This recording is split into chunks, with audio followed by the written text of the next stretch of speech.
It's time to spring into something delicious with HelloFresh. Every week you get fresh, pre-portioned ingredients with recipes delivered to your door. Get 16 free meals plus 3 free gifts with code MLM16 at hellofresh.com/MLM16. Imagine that you work for a company that sells kitchen products. Maybe it's because you love cooking. Maybe it's because your best friend got you into it by claiming they made more money doing this than their corporate job. Who knows? But you sell kitchen products now. However, one of the products hurts you through no fault of your own. The blender malfunctioned horribly and the blades went flying off, cutting your fingers. Now you have to go to the ER, maybe get stitches, and you're in excruciating pain. This company that you've advocated for tells you to shut up or not talk badly about them. Plus, all your friends you've made there, your coworkers, tell you that it's your fault for not following directions, when you in fact did. Perhaps you'd be furious, disheartened, shocked. Well, this isn't far off from what's happened to several women that have used Thermomix products. Thermomix and their parent company Vorwerk have been criticized and sued in recent years for their handling of this controversy. However, I don't hear many people discussing them, so I think it's high time we do. So let's get into it. Hello everyone, and welcome to Multi-Level Mondays. I'm the Illuminaughtii, and today we're going to be talking about Vorwerk. They're one of the largest and oldest international MLMs out there, and their flagship product is the Thermomix. It's advertised as sort of an all-in-one kitchen product. It'll blend, puree, you can make sauces in it, knead bread, a little bit of everything. Yet the way people have spoken out about Thermomix is strange to say the least. Those that own one are described as evangelical. Within a few minutes of meeting them, they'll be telling you about the bread dough they made in 3 minutes. And sure, a pushy nature does raise some red flags and ruin some friendships, but that's not anything new either. The salespeople aren't just enthusiastic about the product. One former distributor claims that the company has a nasty profit-obsessed culture that puts making money over the happiness and livelihood of its employees. When the Thermomix products led to burns in Australia, distributors seem to justify it and defend the product, saying that you don't see this kind of witch hunt with car manufacturers or their cars crashing. Not only does this not address a potentially faulty and dangerous product, but this loyalty to a freaking kitchen product is just a hair creepy. Consultants must host 4 demos a month and refer to them strictly as demonstrations, not parties. There can also be no drinking at them. There has to be a minimum of 3 households there, and the demo will take a minimum of 2 hours and include a wide variety of recipes to show off the machine's functions. These distributors are paying for the gas, the ingredients, and if they even deviate from the approved recipes, they can get into trouble. You may get a couple $100 commission from a sale, but once you take away the cost of gas and ingredients, it's not as much as you might hope. Already, we're just a few minutes into this company, and I'm not hopeful for how empowering it might claim it is. Still, let's really dig into this company before we start making any assumptions and see what they're all about. So who is their parent company Vorwerk, and how did this all begin?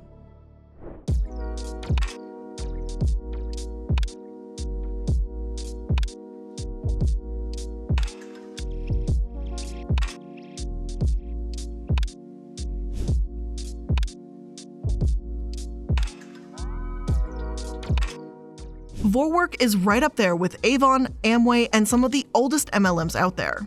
On some compilation lists of the biggest MLMs, it's the earliest MLM by a long shot, and it was founded in 1883. According to encyclopedia.com, the company was founded by Karl and Adolf Vorwerk in Germany, and their full name was originally, God bless me for this one, Teppich Fabrik Vorwerk & Co. That means carpet factory. So obviously they were in the business of carpeting production. In the early 1900s, Karl's son-in-law, Mittelschad, sorry about that, I do not speak German and it's pretty obvious, that son-in-law became involved in the family business. Some sources claim that it was in 1907, others say it was 1904. Either way, it was the beginning of this family generation coming to run Vorwerk, and within a few years, they started to expand and sell machinery too. In 1929, they created the kobold vacuum cleaning system, named for a mischievous imp kobold in German folklore. Kobold became pretty popular and in many ways reminds me of the Kirby vacuum we see in the United States, primarily because they too adopted the direct sales approach when these vacuums came along. They added refrigerators in 1937 and opened their first foreign subsidiary in Italy soon after. Now, there's a few different ways MLMs can use the direct selling business model. Today, many MLMs will operate online or through social media, Zoom calls, and things of that nature. Unfortunately, this can allow MLMs and distributors to spread quickly and cold message hundreds, even thousands of people on Instagram, Facebook, and Twitter, the platform of their choosing basically, with these obnoxious "hey girl" DMs. When Vorwerk invented Kobold, this wasn't the case. They had a product they believed was a technical sensation, so to show it off, they decided to take the doorstep selling approach. Whereas home service methods, delivering goods out of a car, and home demonstrations like Tupperware parties may have prior reservations, Kobold's doorstep selling didn't necessarily come with any prior notification. Home services could be spontaneous as well, but it does seem as if Vorwerk was known for these cold calling kind of models. They made a fantastic splash in Germany, becoming a roaring success thanks to the direct selling. However, there can be quite a few issues with this cold calling method in the vacuum business or otherwise. For one, you're not an employee during this kind of work. Now, when MLM suggests you can work from your phone and earn a living, it's not as if they're actually paying you for all the hours you spend Instagramming old friends from high school. While that may not be fair to the distributor that doesn't realize they're being taken advantage of, it's arguably worse for those taking part in door-to-door selling. This is because they not only memorize an elaborate sales pitch, drive hundreds of miles on their own dime, and clean strangers' carpets, but there's no guarantee they're paid for that. This exact issue has been the subject of legal action against Kirby, another vacuum MLM we've discussed before. I'm not entirely clear if Kobold has the same kind of setup, and they're in Germany, so I'm sure laws are different there to some extent, but this is a common theme among direct sales as a whole. The hours you work are not necessarily what you get paid for. It's entirely possible to vacuum 100 strangers' carpets and not be paid a cent. Unfortunately, there's much more about the sales model that can be more sinister in nature. Please be advised that for the next minute or so, we are going to mention sexual assault. I ask that you skip ahead if this topic is too upsetting for you to hear about at this current time. For example, in the 1990s, a man had been employed by Kirby distributors and raped a woman that was meant to be a client. The victim had to fight for the right to sue Kirby, as they alleged they were not liable to screen their salesmen, as they weren't necessarily Kirby employees but independent contractors. Still, many believed that Kirby had a quote, duty of reasonable care to take at least some precautions. A similar case took place in the reverse with Cutco, another door-to-door MLM. A young woman said that she was drugged and raped while selling knives door-to-door after entering a rapist's home unaware. She alleged that the company gave her no real training about entering a stranger's home, safety issues, conflict management, risk aversion, or anything of the sort. And that's especially terrifying for a knife dealer. But back to the Kobold vacuum cleaners. Production was temporarily halted and shut down during World War II before, in 1945, production was up and running once again. There had been some controversy surrounding this, with some sources claiming that Karl's son-in-law, Mittelsten, went from tapestries to machinery during the First World War, and during the Second, the family made weapons under Adolf Hitler himself. They were even accused of having manufactured these weapons with Jewish people as their forced labor, though I have not been able to find multiple sources that definitively corroborate these claims. Shade's sons, Enric and Werner, took over, and the post-war reconstruction market was kind to them. In 1959, they launched electric carpet brushes, the Europas, and continued to expand throughout Europe in the 50s and 60s. But by the 70s, Vorwerk had a new vision, a new idea. They were moving into kitchen appliances.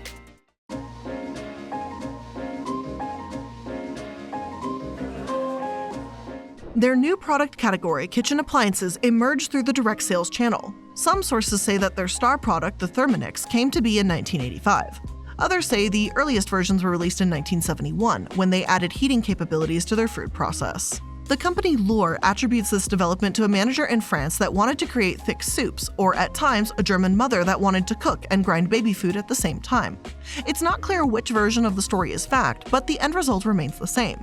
The Thermomix was not just a food processor that had kneading, grating, and chopping features, but it now had heating built in. But wait, there's more! The Thermomix evolved to become a high-speed blender, slow cooker, mixer, food processor, digital scale, sous vide machine, and steamer. It's almost difficult to find something the Thermomix can't do.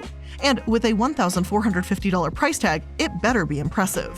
Vorwerk took to party sales approaches with these products, like other kitchen MLMs we've seen before, like Pampered Chef, Tastefully Simple, or even Tupperware. This ended up working out extremely well for Thermomix, as they boasted an 85% success rate for demonstrations. Carpet cleaning became a small portion of their sales by contrast, and they had about 20,000 distributors trying to sell these Thermomixes by 1998. When a new model of the Thermomix was released a few years later in 2004, it only opened more doors for the Thermomix brand. They started to promote themselves online more often, garnering a niche fan base on the internet, as one Quartz article puts it. Kai Schaffner, Vorwerk CEO and leader of Thermomix's US expansion at the time, said that the Thermomix's ability to transform inept cooks into chefs is what created a sense of devotion to the brand, stating, "What you get back from your family or friends when you cook for them is the appreciation of what you have done. So most of the love goes back to the cook, not so much to the product. But that was a very strong emotional loading, and that also transferred back to the person who sold it to you. If I cook a delicious meal for my friends or family, I'm not sure that would leave me inclined to build a sense of community around the people that sold me my dinnerware." Schaffner themselves actually said that, quote, "It really became a cult," when referring to the way this product grew and expanded across the world. That must be the first time I've actually heard someone that operates an MLM refer to it as a cult. They normally seem to avoid that, but Schaffner has apparently leaned into it. Despite this cult doing well in other parts of the world because of certification and voltage restrictions, it didn't take off in the US as much. Still, there are those in the States that claim it not only transforms the way you cook, but your daily life as well. International enthusiasts call it a movement, a revolution, and magic. Yet there are those that get really into their blenders too. For some, it almost seems like more of a necessity than a luxury. In Portugal, people purchased more than 35,000 Thermomixes in 2013, despite them almost costing double the minimum monthly wage. Around 300,000 people bought a Thermomix in Australia in May 2016, despite the company having faced some backlash in 2014. Apparently, the reason people were upset is because Thermomix announced the new TM31 that year, a decade after the TM5. According to Quartz, devoted fans saw it as an ambush because the release had been unannounced, seemingly spur of the moment, so people were angry that they bought a TM5 only for it to become obsolete without warning. This actually made headlines like "Outrage in the Suburbs at Stealth Release of New Thermomix Model," in which writer Lisa Vicenten explained, quote, "The suburbs of Middle Australia are seething with outrage after a cult kitchenware company neglected to inform its customers of the arrival of its latest model appliance." And I know that frankly this sounds a bit ridiculous compared to some of the other actually dangerous MLMs we've covered, but people weren't really upset about this. One tweet read, "I cannot even express how disappointed I am to find out about the new model 3 weeks after I get my machine. First time since I've heard about Thermomix that I have nothing nice to say." Another took a far more direct approach and tweeted, "You're a greedy company ripping off Aussies," all in caps. Now, Thermomix did apologize for this, but many were still upset or disappointed. Again, there were headlines that read, "Thermomix war, whose side are you on over this?" While I understand why this would seem like nothing, it's also worth noting that the people selling Thermomixes are distributors. It would certainly leave egg on their face if they throw a party one day claiming to know everything about the brand and saying it's the most revolutionary thing ever, only for a new model to be released the next day without them even being aware. This is absolutely by no means the worst controversy we've ever seen from an MLM, not even close. But sure, it was rude to the distributors. As for if the Thermomix is even worth all the hype and energy in the first place, it depends on who you ask and what you cook. Richie the Foodie said that once you get used to cooking with the Thermomix, you won't want to cook another way. It creates a lot more space, and so if it's within your budget, it can be an absolute game changer. Eater called it interactive, easy to use, and joked that the initiation fee of this cult is too high for them. In other words, they ultimately concluded it was just too damn expensive. Others, like Sophia, said that you need a subscription to Cookie Do, Thermomix's recipe platform, to get access to all the recipes available. Plus, the frying mode isn't even available to just whenever you want to experiment. It can only be used if you're using it within a Cookie Do recipe.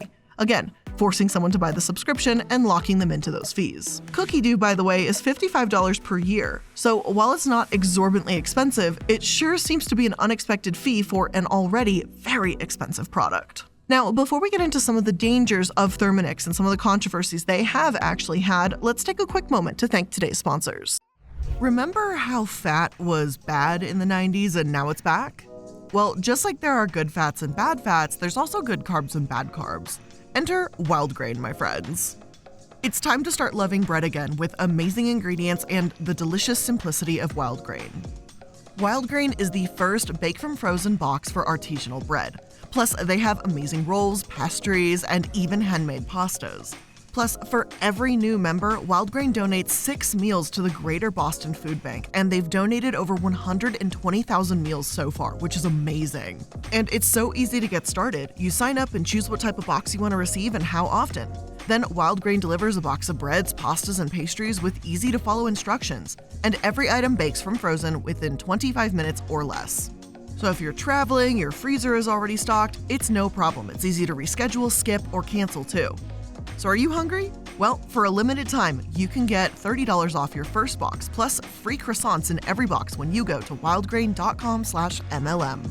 And that's right, babes, you heard me. Free croissants, every box, $30 off your first box when you go to wildgrain.com/MLM. That's wildgrain.com/MLM, or you can use promo code MLM at checkout. Now, after you've put yourself into a delightful bread coma, now you're gonna need somewhere to rest your head, right? Well, that's where Purple Mattress comes in.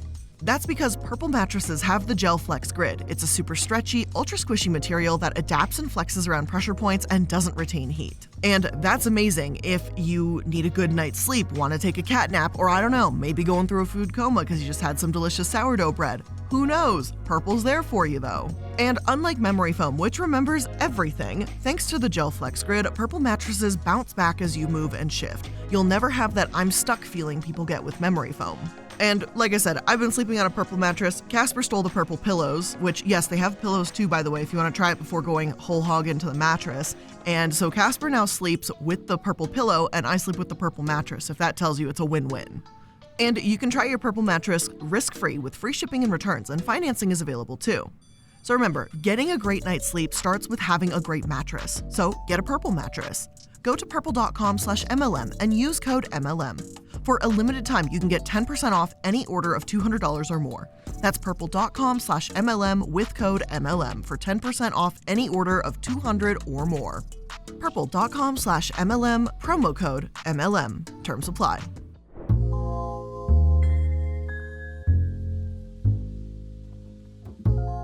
Now, for a while, all of what we just heard is all we heard about Thermomix. At this point, it seemed like the angriest employees were those who weren't told about the new product change. Instead, what they should have been mad about was the new model itself. Because in October 2014, that fancy new model was recalled because in rare circumstances, liquid or food could splash out of the mixing bowl when it was turned to a high speed. One woman, Danica Jones, had the seal of her Thermomix come off, causing the machine to burst open and cause second-degree burns to her chest, arms, and stomach. She'd recently had the sealing ring replaced too, following the recall, since Thermomix said that replacing the seal would eliminate the risk. But clearly, that was not the case. Another woman, Alicia Gregory, told SBS News that she also had a burn on her left arm when the measuring cup in her Thermomix cracked, spilling boiling soup on her. SBS wrote, Choice, a consumer advocacy group spokesperson, Tom Godfrey, issued a statement. We have asked the Australian Competition and Consumer Commission to investigate the advice to consumers about how to safely use the product. About a year after the news broke, the Sydney Morning Herald announced that Thermomix was facing federal court charges for allegations of breaching Australian consumer law in misleading consumers about their rights and engaging in misleading conduct regarding the safety of the TM31 model. The problem with Thermomix isn't just that their faulty product burned people. Things happen, and had they issued an apology and offered a settlement, I might be more sympathetic and I'd have something to give them credit for. Unfortunately, that's not what happened at all. Instead, they failed to comply with mandatory reporting requirements for injuries involving their products, asked consumers to sign non-disclosure agreements, and made false and misleading statements about its 2014 recall. And I know I've been generically mentioning these burns, but these burns were not small by any means. Joneses were so painful looking. Imagine this happening for a company you potentially work for. Imagine being someone who shells for an MLM for a product you claim to believe in, you host parties about it, and then it burns you. And it not just gives you a little burn, but a second-degree burn. For the company to just turn around and pretend it never happened, it is such an utter betrayal. It seems almost unbelievable, but then again, this is Multi-Level Mondays, then it unfortunately becomes ever so slightly more believable. Another woman, Helen Carey, said that she couldn't breastfeed her daughter for weeks after getting burns on her arms and chest when the top of her Thermomix flew off and drenched her in 100-degree liquid. And this is Australia, so this is likely Celsius, making it about 212 degrees Fahrenheit for the Americans. Yet others like her were silenced, told not to make negative comments about the brand, and there were at least 387 service jobs from December 2013 to this article's publication in 2017 that involved the lid or seal of the TM31 leaking, opening, moving to the open position, unlocking, or being too loose. It was also alleged that Thermomix in Australia neglected to report at least 14 occasions of burns within 2 days of becoming aware of them. Thankfully, Thermomix was fined for this, but only a measly $4.6 million. As they turn over more than $60 million a year in Australia, this really seems like a drop in the bucket. Still, that's where the case seemingly ended. They pay a few million and hope things blow over. So now we have a dangerous product and a branch with minor controversies. What is it that actually makes this an MLM, or a cult as they like to say, in the first place? Before we take a look at another company under the Vorwerk umbrella, I wanted to try and answer this question. Thankfully, it's around the same time that this case was settled that articles started reporting on Thermomix a bit more, or at least they seemed to take a closer look. The Sydney Morning Herald reported that consultants received a commission of $220 for each appliance they sell, and as much as $380 if they sell 5 or more in a month. Consultants can, like with any MLM, also earn a commission on their downline too, encouraging them to recruit as much as possible. One woman, Elizabeth Higgins, had grown her business to the point of having 13 consultants, whom she expected to earn over $60,000 from. She'd seemingly done well for herself before she was unceremoniously dumped from her role in 2014. And while I know it's hard to sympathize for the upline as they are part of the problem here, they can be victims in the situation too. Losing a job without warning all because their company just doesn't really seem to care. Too often, distributors are seen as disposable, independent contractors, and yes, that can happen even when they're high-ranking. Higgins' case went to the court, stating that her business was taken without compensation, which, as The Guardian puts it, exposed a turf war between her and Thermomix. They had changed her boundary of where Higgins could work, and while it did take away her business, an Australian judge found Thermomix not liable for any damages in the case. But liable or not, they still had a record year in 2020 after selling 1.4 million units. It seems like the damage to their reputation wasn't all that, well, damaging. People continue to joke around when they use the term cult with Thermomix too. In a 2021 Guardian article, an arts worker told Thermomix, "I think when you're a proud Thermomix owner, you don't deny owning one. You own a few Thermomix cookbooks, you follow the groups on social media, you're sort of part of that community. I don't think that community is a cult. I think it's one of the most beautiful communities that has weirdly grown out of a kitchen gadget."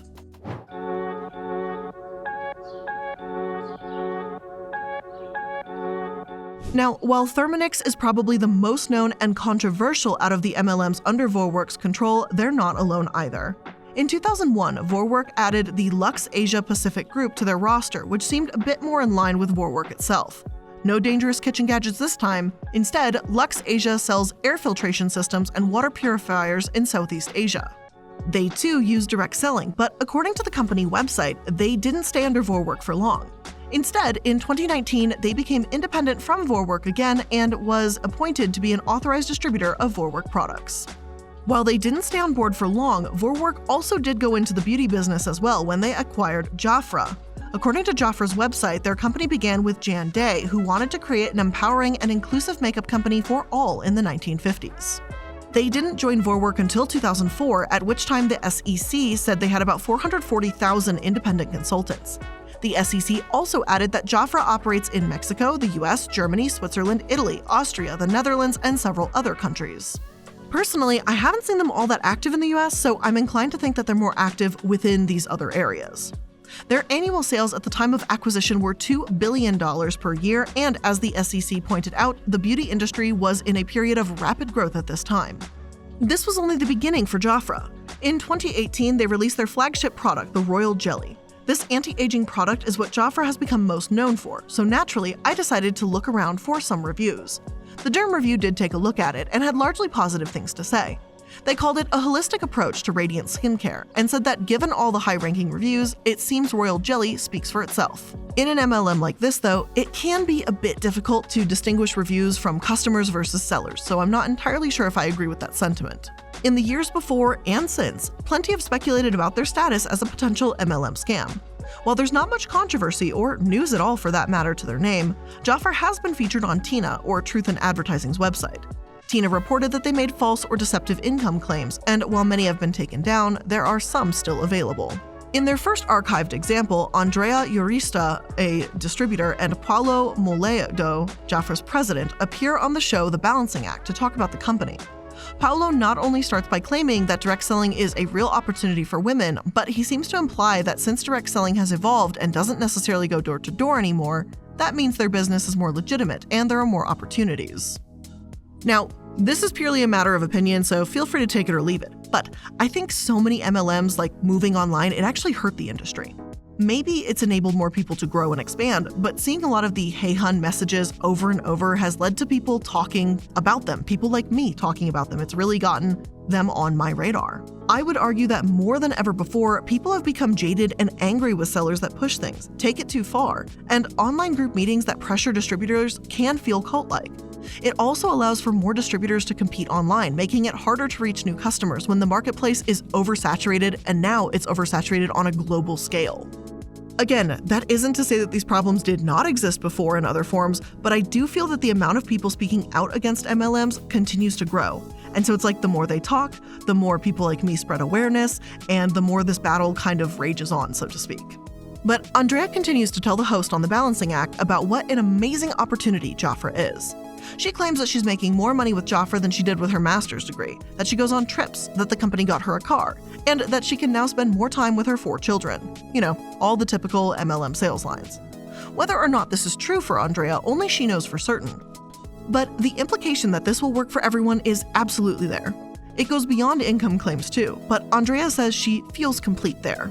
Of course, Vorwerk is not done gobbling up companies that they think would make great MLMs. They've got Nito Robotics now too, which is a vacuuming robot. They have Jafra and they have Thermomix.